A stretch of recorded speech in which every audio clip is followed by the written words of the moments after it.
Hi everyone, thank you for joining our 23rd webinar. We have an exciting lineup today. We have Clive Davies with the European Forum on Urban Forestry. And then we also have a bit of time at the end to hear about some of the opportunities, events, and new publications within our partner networks. So at that point, you can just, feel free to speak up and let us know what's going on in your network. I'll also be sharing a bit about these NATURA-based sessions, or not NATURA-based, but NATURA members sessions going on at the TNOC Festival at the end of March. So Clive, if you're ready, you can go ahead and share your screen.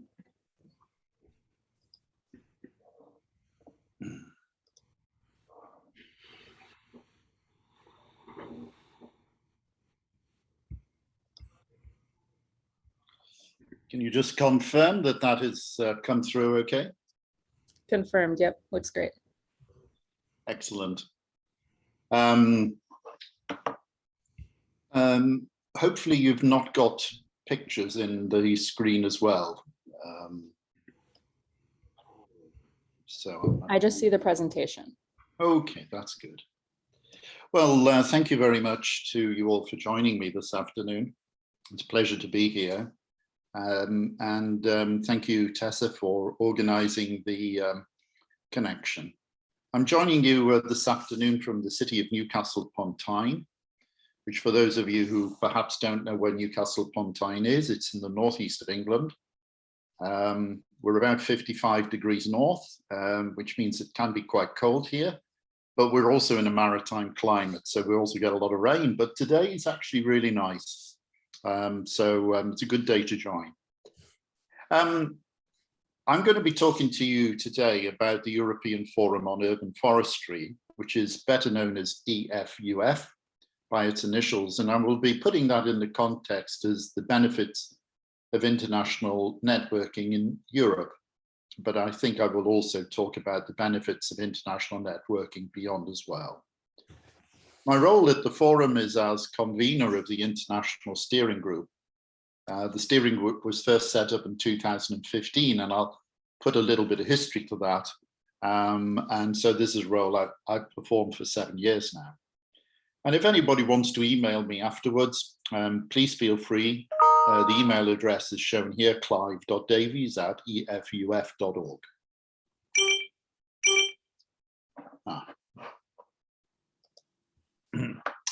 So let's say, this is a bit of a busy slide, but I think it's a necessary one, to say a little bit about what EFUF actually is.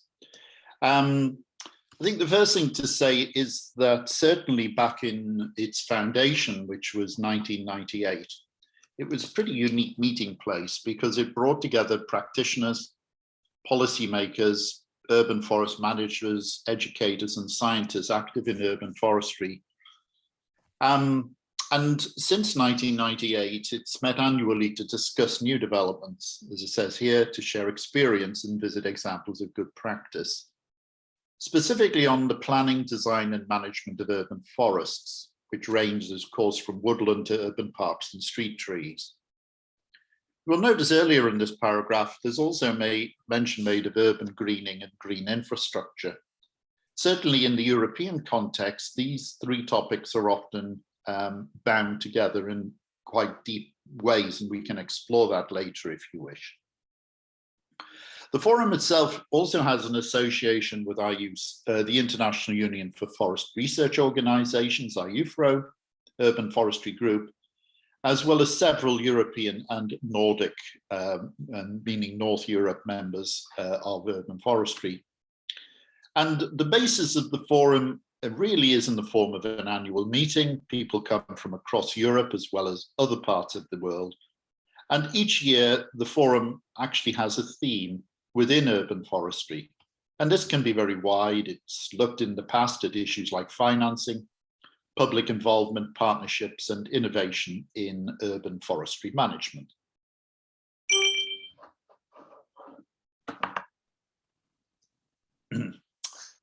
A few words about our origins. I think it's only fair that we give credit where credit's due. And the initiative came about as a result of the efforts particularly of this gentleman, Professor Max Krott. Max is a professor at a leading German university. And it was his general idea to bring together the group that I've already mentioned, people who are active across Europe on a pan-European basis. There's probably important context, particularly for those of you outside of Europe, to realize that the continent is made up of many countries, some of which are very small. And hitherto, before 1998, there'd been little networking taking place at a continental level. Most networking was focused within the countries, and in the smaller nations, that community could be very small indeed. So what about the first forum? Well, the first forum was held not too far away from where Max Krott was based in Germany, in the city of Wuppertal, an industrial city, probably famous for its railway, which, as you can see from here, it's called the Schwebebahn. It's like a floating rail. It's one of, I believe, only two in the world. Some of them are a bit more modern than the Kaiserwagen, which is one of the original coaches, dating back to the end of the 19th century when it was created. Wuppertal itself, as I've mentioned, is an urban industrial city. But back in the 19th century, when the city was booming as industry grew, the city business people and the city itself spent a lot of time tree planting to try and improve the air quality. Wuppertal itself is actually in a valley, and therefore the pollution tended to linger and hang around. And so it's a really good example of an early European intervention to create a new urban forest. Of course, that's now very mature. So what about continuity? I think the thing to say is that when the group of people got together in 1998, there was never an intention that this European Forum would become an annual event. However, it was so well received that many attendees stepped forward to organize a future forum. And for the last 25 years, it's sustained itself in this way. The only notable change being the one that I've already mentioned, that the International Steering Group was set up in 2015. More recently, we faced our first cancellation in 2020, when the forum was due to be held in Manchester in England. But due to COVID and the lockdown and no travel, we had to cancel that. And with the same problems occurring in 2021, we held the first digital forum, which turned out to be a great success for us, although it attracted a different audience to those that normally attended in person. I perhaps should mention here, there are a couple of faces, myself on the right, and some of you will know Cecil Kinninendijk on the left. And I include this particular picture because Cecil and myself are the only two people to have attended all forums since 1998. So we've kind of grown up with this. The gentleman in the center, John Parker, there was receiving an award in 2016, has since graduated to be the chief executive of the Arboricultural Association. Some of you may be members of that UK-based organization. So let's look at the first decade.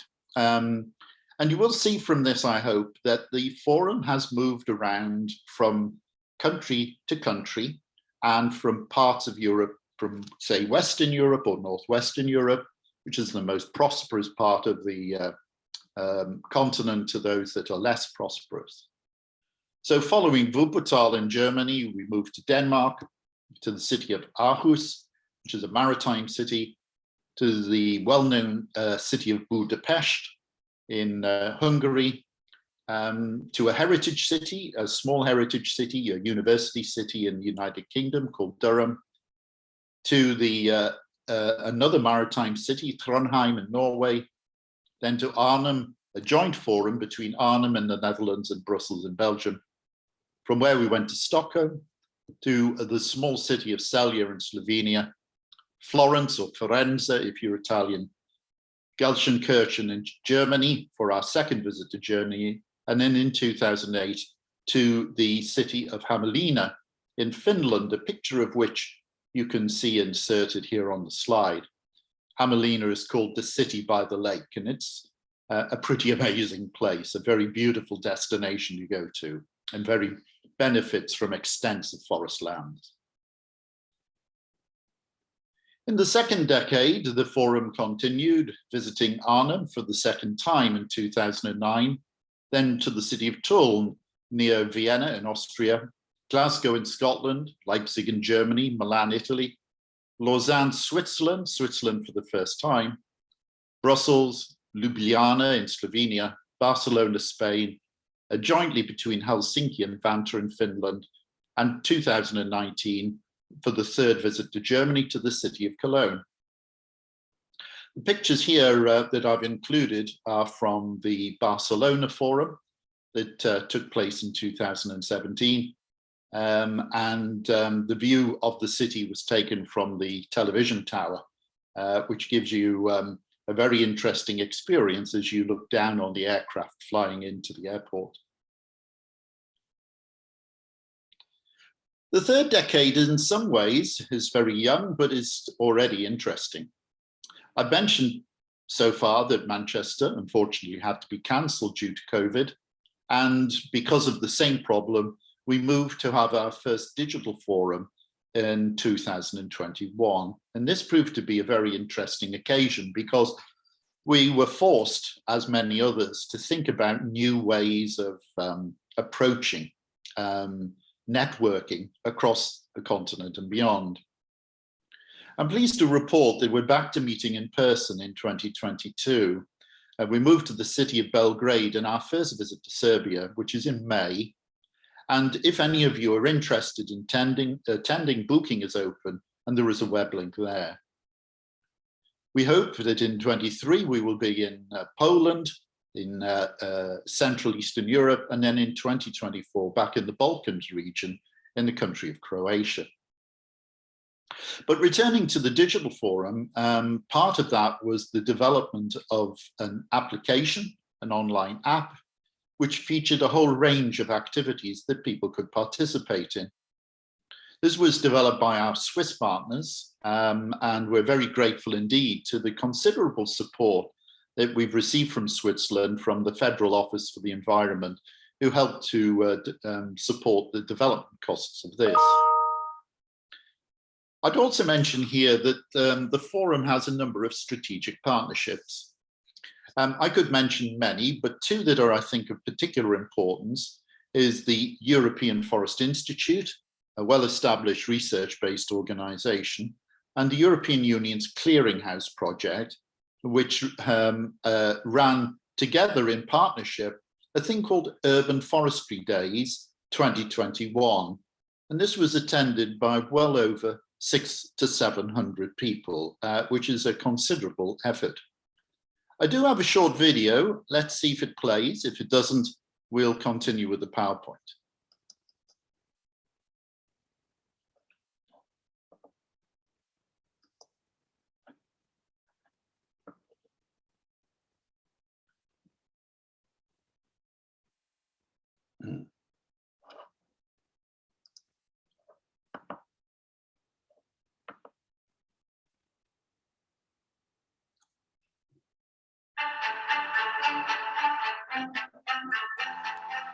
Hey, Clive, I'm not seeing anything on the Okay.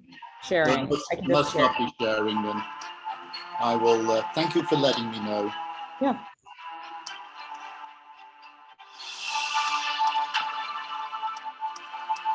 Just minimize this.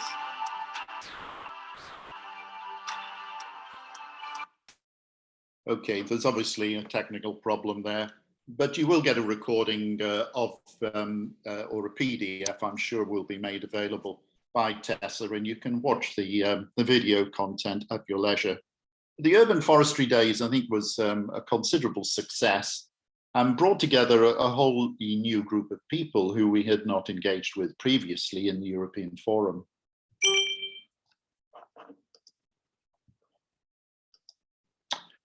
So a little bit about each meeting, each attendance forum. It usually takes place in the month of May, which is a tradition we hope to restart in 2022 and is organized locally. The forum itself has elements of a conference about it. There are plenary sessions and parallel sessions. But in addition, there are often practical demonstrations, field trips, and I would suggest, importantly, social activities. We give a high priority to networking and the mixing of new and long-standing attenders, bringing people with long experience, and I've been working in this field for over 40 years now, together with those that are just potentially entering research or practice. And the forum itself gives an award each year called the Young Urban Forester of the Year Award to celebrate upcoming talent.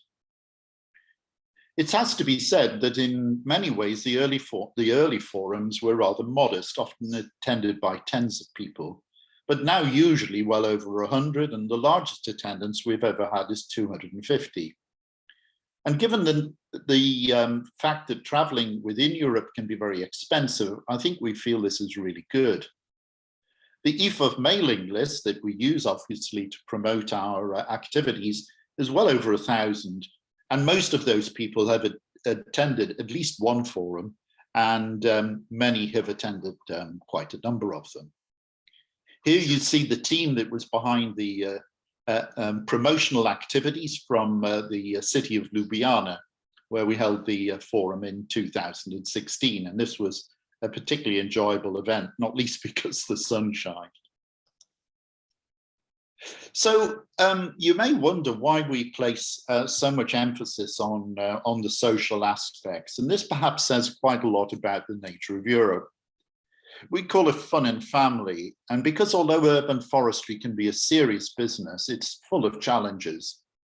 And very often urban foresters spend a lot of their work in isolation, and in a typical city, they may find themselves to be the only employee. So in a way, what we're really concerned about is developing a kind of a European identity for urban foresters. And the forum's greatest success, in my opinion, has been to establish many working partnerships and lifetime friendships across sometimes difficult international boundaries. So, as stated, it's been described as a factory, not as a factory, as a family, sorry. And it's also generated a significant and much valued identity. This is something that I think without the forum would not have happened. So it's had an evolutionary role, which is very valuable. Some of you may have actually seen the European Forum on Urban Forestry logo. It's a treehouse, and actually it's based on a real treehouse.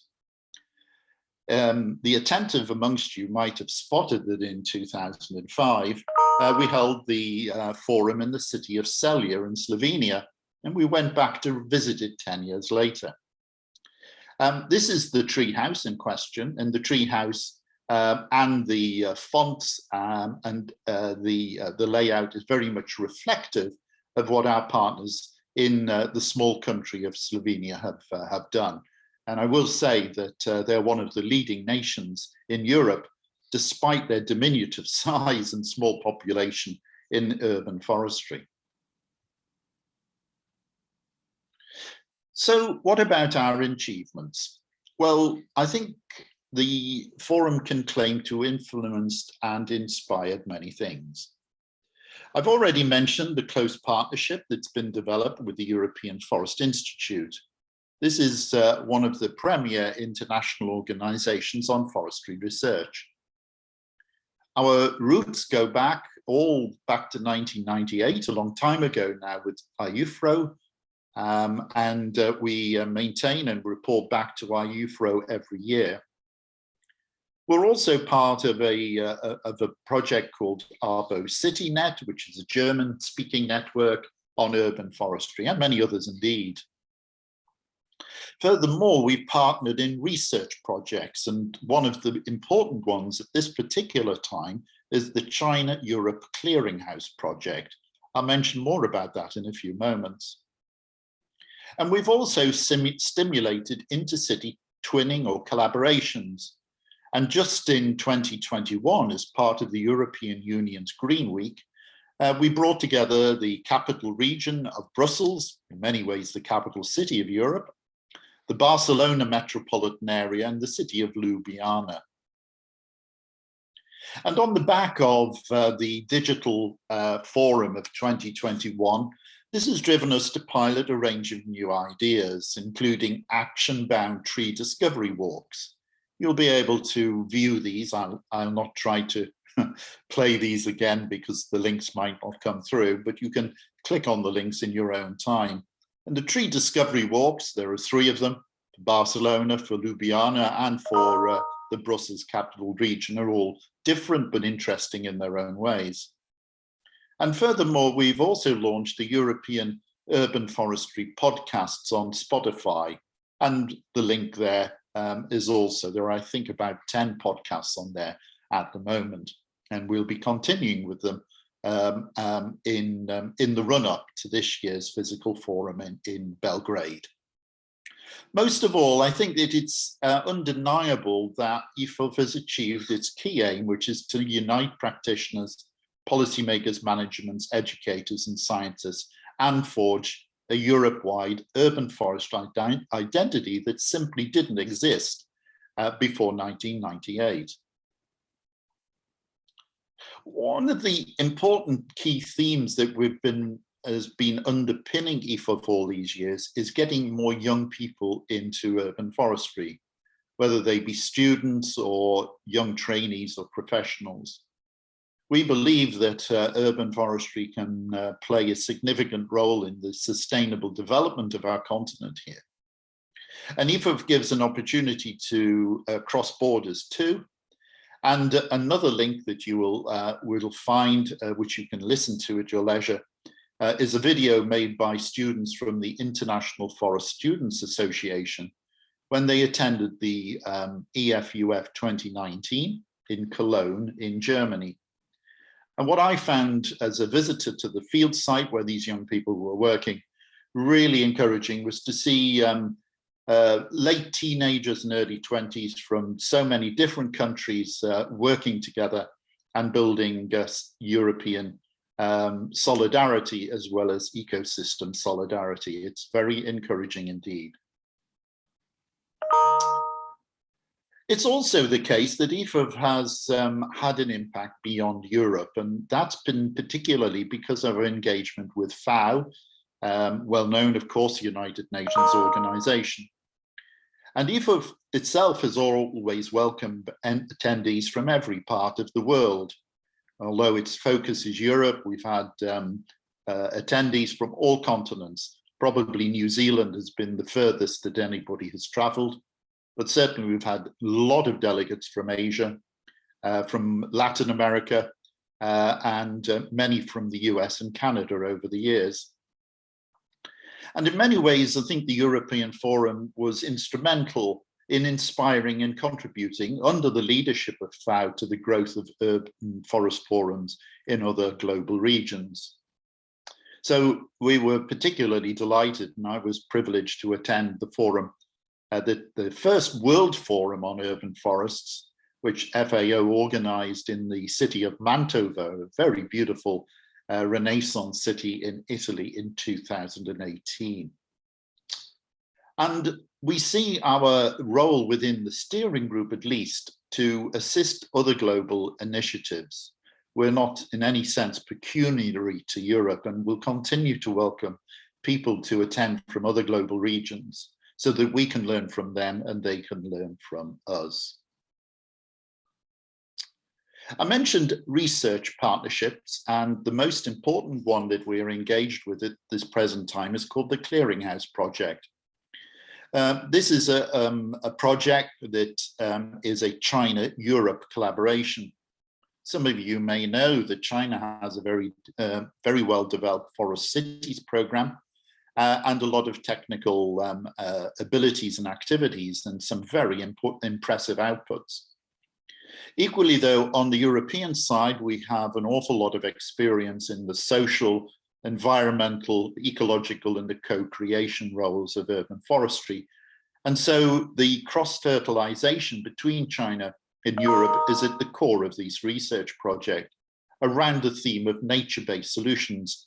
I guess if anybody owns this initiative, it would be IUCN, but it's been wholeheartedly taken up by the European Union via its executive body, the European Commission. So it's a 48-month project. It's roughly halfway through. There are 26 partners in 11 countries and 10 cities and urban regions involved. And there is a link here to the website. So any of you interested in nature-based solutions and the role of urban forestry in that, I would encourage you to go and visit this website. So we're drawing to the end of my presentation. I'd like to remind you all of the fact that bookings are now open for Belgrade 2022. If you feel like you would like to attend and become part of the EFUF family, you would be very welcome indeed. We're working on a new website. I think we feel that the old website feels rather clunky, English word there, and needs to be modernized. We'll certainly have more podcasts. We think this is something that is very important and can help spread the message more. And probably the most important aspect of this is the incorporation and membership future for EFUF. We've managed pretty much 25 years in our current format. But some of us are, I guess, approaching or getting closer to our retirement ages now. And I think there is a feeling, particularly those that were involved in the early forums, that there is a need to create a long-term sustainable future and that incorporation and membership is going to be part of that. So I think that brings me to the end of the presentation. Let me just check. Yes, there are just a few pictures. Thank you for listening. And again, you're welcome at EFUF at any time in your working lives that you would like to make a trip to the forum. Thank you so much, Clive. That's a great presentation. We do have a bit of time if anyone has questions. Just go ahead and unmute yourself and speak up.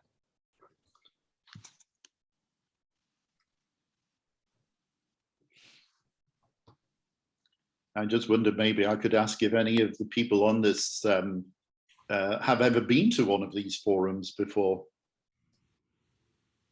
No show of hands, so I guess the answer is no. I mean, it has been difficult, to be honest, Tessa, over the last couple of years, in particular with travel, but we're hoping that things might start to get back a little bit to normal in 2022. But of course, COVID restrictions are still in place, although here in Europe, at least, they are beginning to ease quite considerably at the moment. I wonder if people have, I can see a message. Can EFUF promote participation in NATURA activities? Well, the short answer is yes, of course. Maybe we can reciprocate by suggesting that perhaps we could do a NATURA podcast within the EFUF platform, and maybe Tessa at another time we could liaise over that, and you could perhaps suggest someone who'd be a good contributor to that. The podcasts are about 30 minutes long. So the answer is yes. Yeah, that's a great idea. Can I just take a straw poll where everybody is today? Are you all in North America, or are there other people in Europe who are attending today?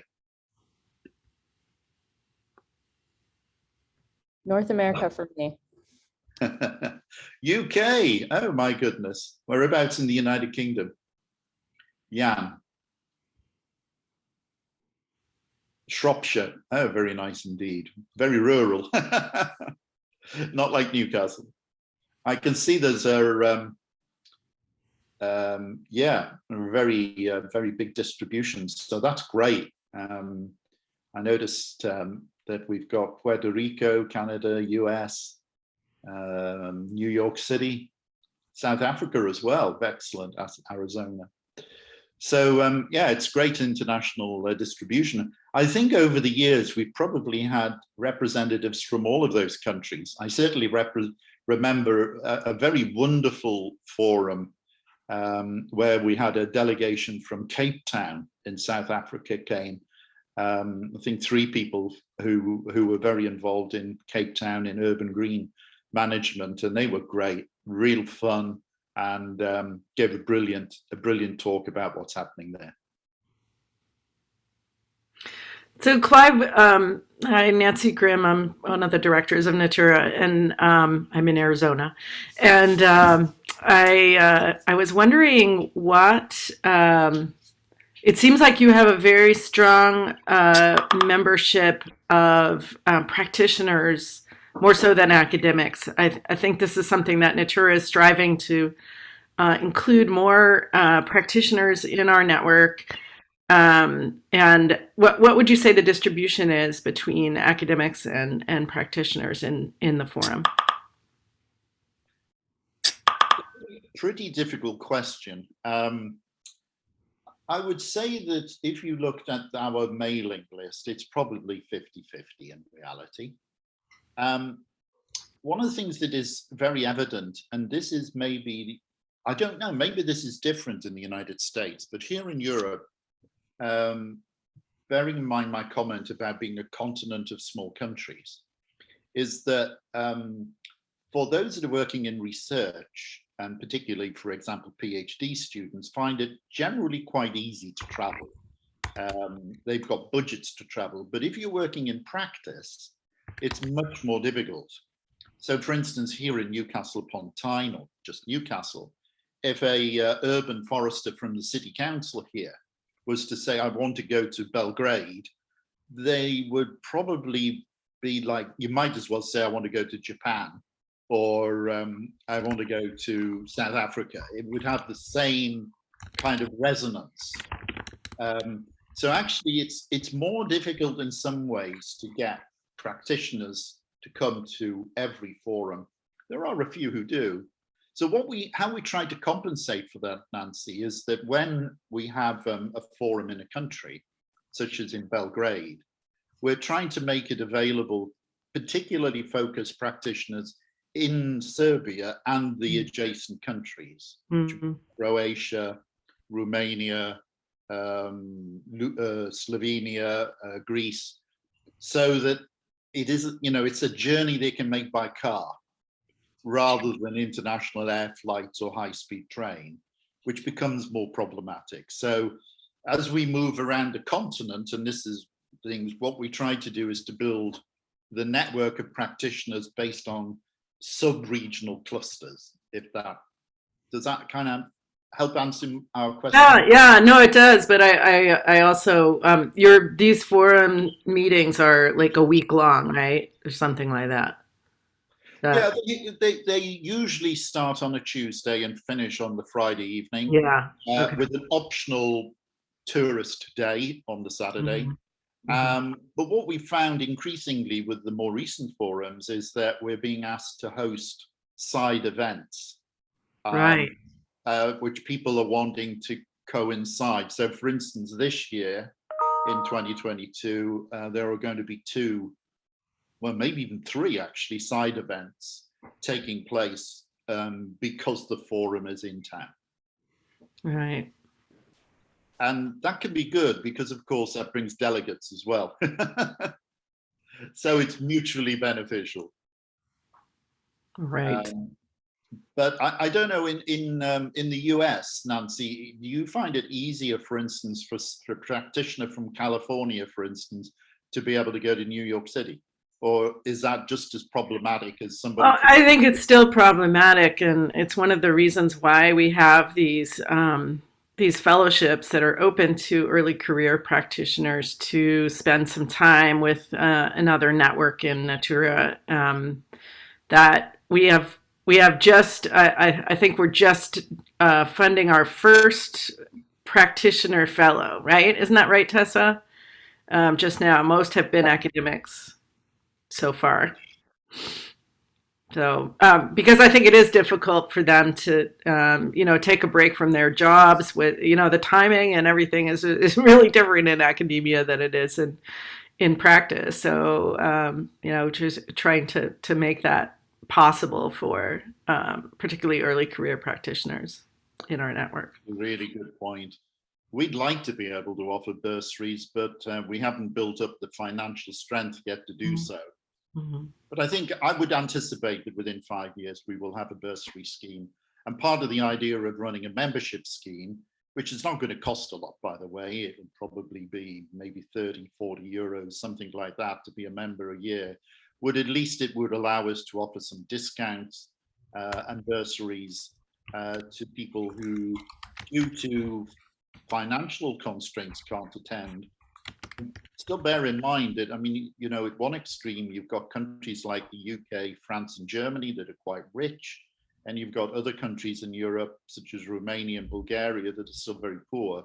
So it's kind of not a level playing field, and it's, you know, very difficult for some people, particularly in Eastern and Southeastern Europe, to afford to attend a meeting in Germany, for example.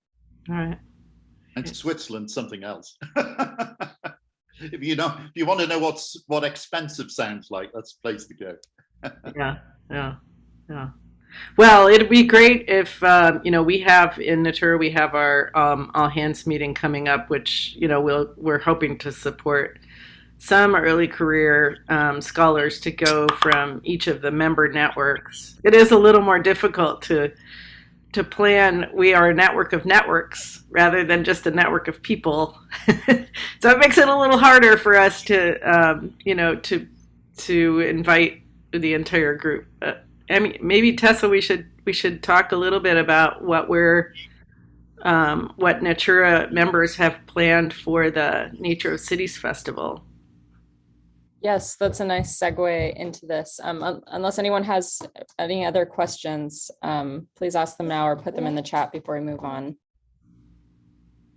Yeah, I have one small question, if that's okay.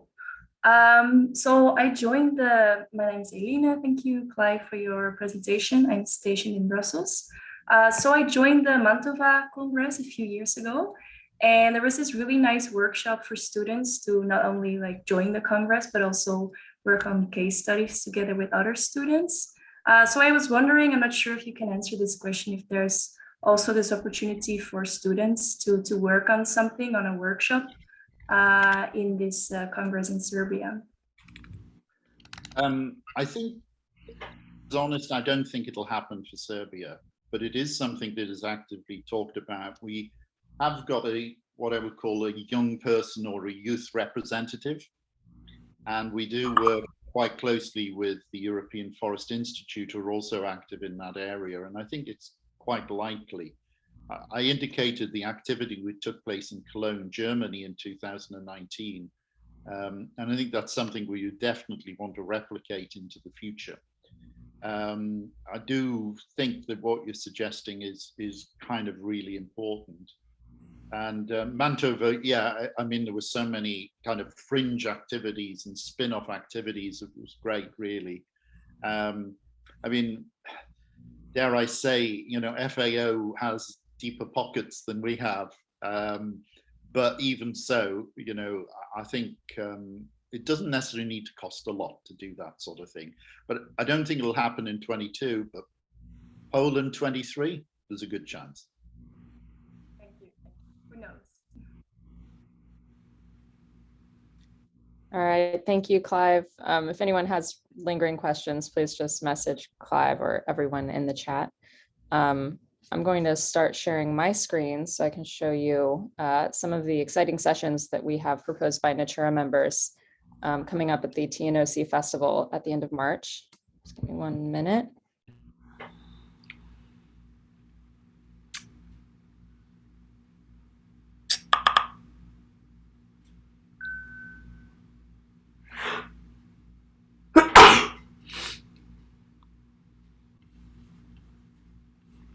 All right, and can everyone, I'm going to turn it into a slideshow, but can everyone see it for now? Okay, awesome. So yes, we heard from David Maddox from the Nature of Cities at our last webinar last month. This festival is going to be held from March 29th to the 31st, and NATURA is a co-sponsor of this event. And we have 10 sessions proposed by NATURA members in total, and you can just kind of skim this information here. I'll also make sure we add this to our website, so you'll be able to take a look at it again if you need to.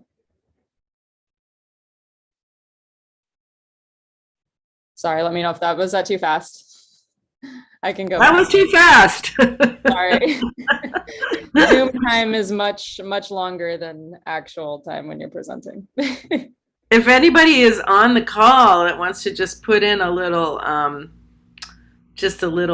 very quick plug for any of these. I know Arnita is on the call, right? Yes, I'm here. Hello. Hi, everybody. Hi. Greetings. Yeah, and I'm sorry I hopped on late. I was in another meeting, so I missed the presentation, unfortunately, Clive. But yeah, I'm just catching up a little bit. Yeah, so maybe I can just say something really quickly about the TNOC session. I think this session is really going to be well, let me say this: the CDO3, the Cities Biodiversity Outlook 3, follows on 1 and 2. And we're at the moment still figuring out what 3 looks like. We're getting a bit more clarity now on it, but it's really about science policy and trying to look at the global biodiversity framework and global goals and targets and say what are the big themes there in those targets, and also how can science support the action, the policy and action, the movement towards action through policy. And yeah, so there's a lot of discussion going on about that at the moment. And I think our TNOC session is going to be, trying to think now exactly what we submitted. It's going to be fairly interactive, but we're starting off with Rob McDonald and Thomas Elmquist helping us just recap on what was delivered by CBO 1 and 2, and then we'll go into a more interactive portion of the session where we're trying to explore a bit more. We'll share what we think could go into CBO 3, but then we're going to ask the audience to help us with some ideas around that. So I think, in a nutshell, I think that's probably what we're aiming to do during that session. Yeah, very excited. I think it's a really exciting initiative, just really trying to look at those global targets and figuring out what is our science base that supports that, and are there things we can do better in terms of the science policy interface? I can say a little bit. I thought Sabrina was on call, but I don't see her in the. Sabrina, are you here? Okay, so I can say something about the ethical code that actually originated as a project from another TNOC festival in which an ethical code for water has been developed, and a group of us that you see the names there have been working on this for the last year, since the last TNOC festival. But we thought that it was a little focused on the global north and also on drylands. As it turns out, a lot of us are in drylands that are in this group, and so we're trying to diversify the conversation. And in the seed session, we'll be making people aware of the ethical code, and then taking in more information about how we can actually make this more applicable to the global south, developing countries, as well as wetter environments. So that's that. Is there anybody else that's representing any of these other ones that wants to say a quickie on what that is about? Okay, we can move on to the next one then. Tessa, sorry for holding you up. No, thank you. I needed the reminder. Okay. There we go.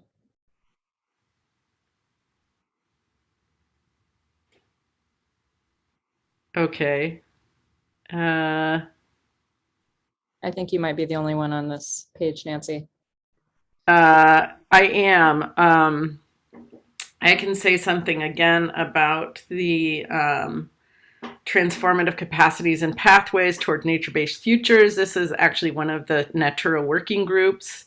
And I think that we presented in the December webinar what our plans are, which is we're developing a way, sort of a rubric for looking at case studies, cases around the world that have resulted in nature-based transformations, to try to determine what are some of the ways to remove roadblocks and barriers and actually affect these transformations. And so we're going to introduce that rubric and welcome new, just sort of kick off a broadening of that working group to try to identify what the key elements are for transformations to nature-based futures. And Clive, I noticed that you said you're going to leave, and I want to thank you for that excellent presentation. Yes, thank you very much. I apologize, but I do need to go and resolve some of the university problems here, which never go away.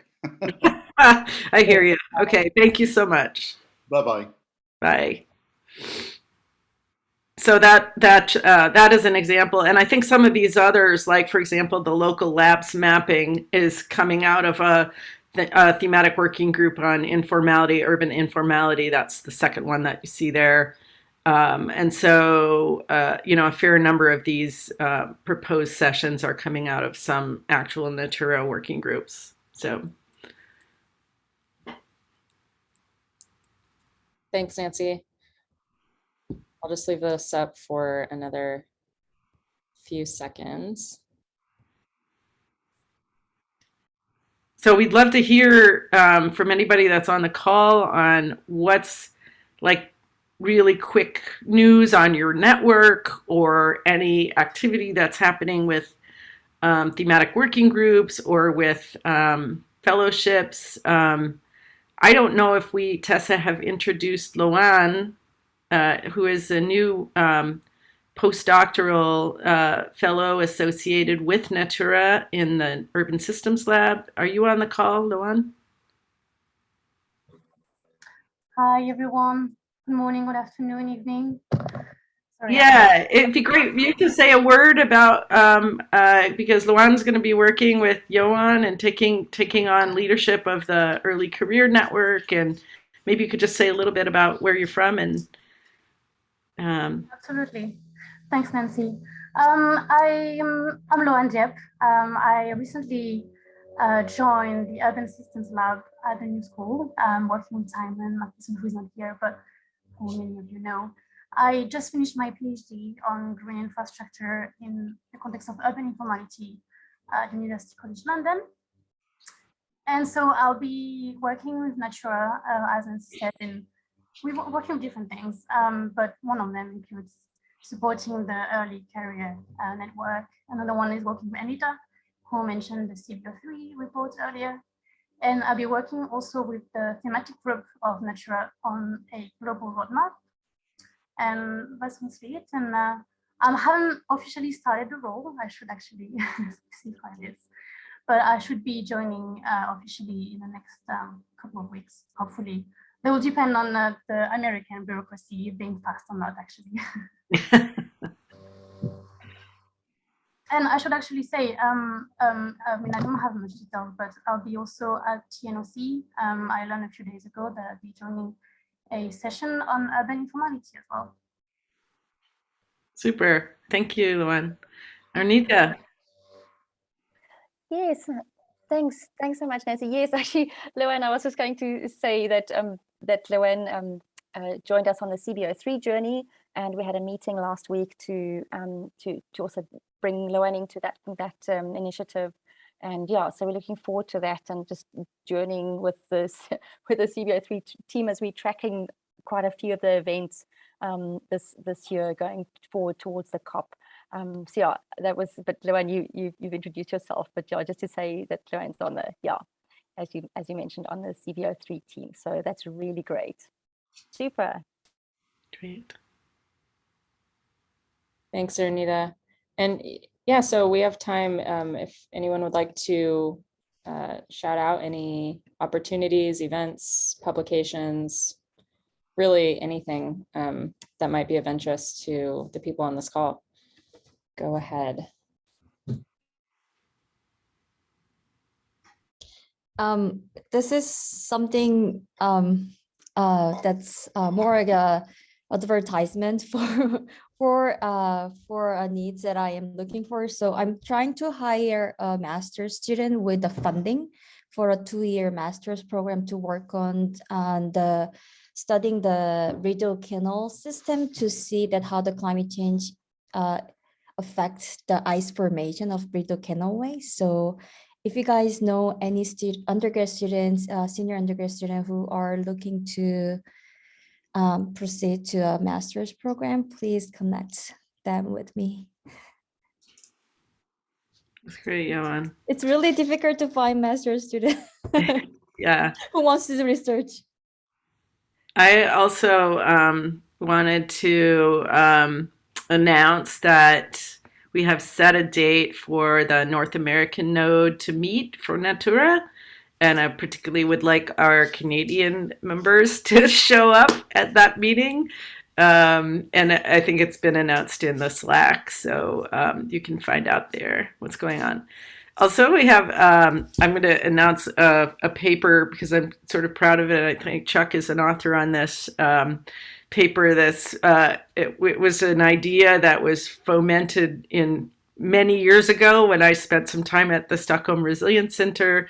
And it's a paper on resilience and hybrid systems. So hybrid systems being gray-green hybrids. And it's lead authored by Eric Anderson from Stockholm Resilience Center. And it's coming out very shortly in Current Opinion in Sustainable Environment. Current Opinions, Sustainable, that's it. Environmental Sustainability, I guess it is. So look for that, Anderson et al. 2022 Current Opinion in Environmental Sustainability. Any other people want to toot your horn? Please. It looks like there's an opportunity that Jan posted in the chat as well about an online course. Okay, great. I'm going to post a talk that we have this week at the Department of Environmental Sciences by Z. Grabowski. I met him through NATURA, and he's going to be speaking, hi Nancy, about addressing equity in green infrastructure planning.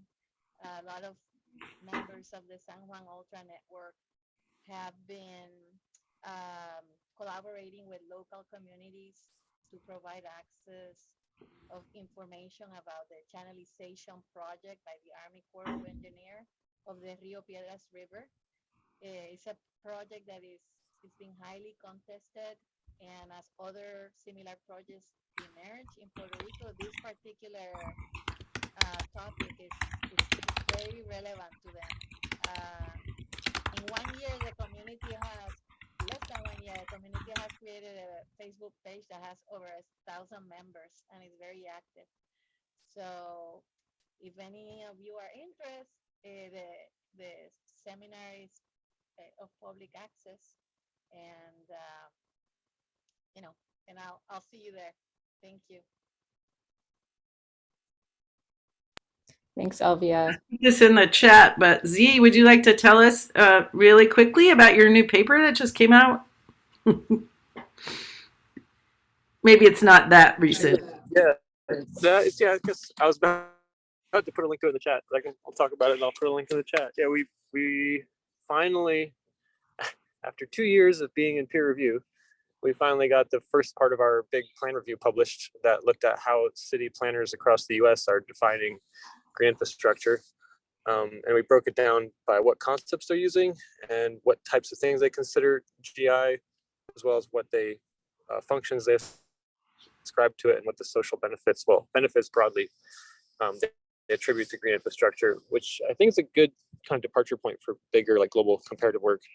I know there's been some stuff in the EU, but I'd be kind of curious how ideas around NBS differ from place to place, and this offers like a baseline snapshot about how current planning practices do that in the US. And I think the big takeaway for me and for the team was that while many people focus on stormwater as like the primary idea for implementing GI, there is an emergent integrative concept. I think this speaks to the paper you were talking about, Nancy, in terms of hybrid systems, where there is a increasing focus on designing built infrastructures in relation to ecological infrastructures and vice versa. So we are seeing a more integrative ideal emerge to think about harmonizing built and ecological systems.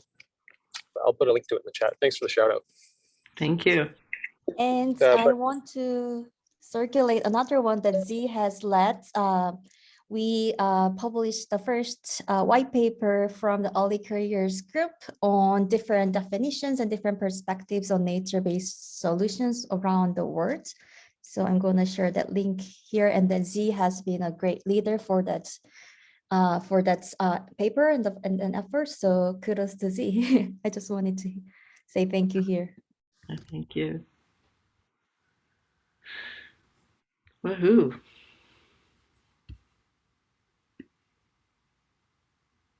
Apparently we've been productive. It's easy to forget. Yay. And yeah, I saw your note about the webinar. So the webinar that we just gave is somewhat related to the talk I'll be giving, and it's related to the paper, but it's also distinct because it focused on what equity means in current green infrastructure planning and a few key directions that we for research and practice in terms of doing green infrastructure NPS more equitably at the municipal scale. So the recent webinar covers the Frontiers paper, but also another paper that's in revision that looks at an equity scoring of current green infrastructure planning across the US. And we're excited to get that out. The website that we have already kind of has the results ahead of peer review, which, you know, we're doing things in a little different format, trying to reach practitioners. But the peer reviewed side of that is hopefully is forthcoming soon. Now I'll put a link to the website if people are interested. Thanks, E. And thanks everyone for sharing these great opportunities. Feels like we have enough content here for an entire newsletter, which is awesome.